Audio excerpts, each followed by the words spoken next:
ще казва винаги, живея за твоята слава. Даже и светът да се руши, живея за твоята слава. Кой е евреите от Египет? Кой ги изведе? Моисей. Какво стана след това?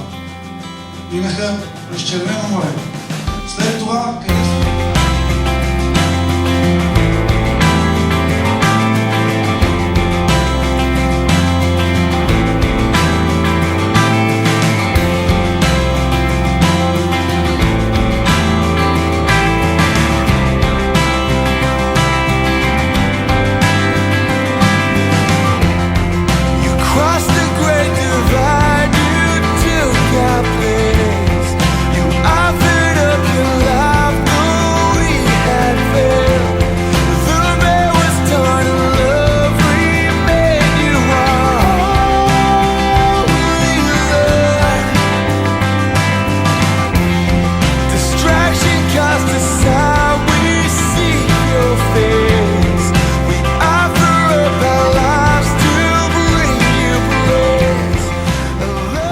Когато Бог ни открива тази тайна, ние ще го победим. Амин!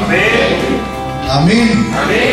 Божията църква трябва да е жива, защото Бог е жив. Че Бог ни е пригърнал, но сега е момента да поискаме нещо от Него. Той е готов да дава. Бог е много щедър.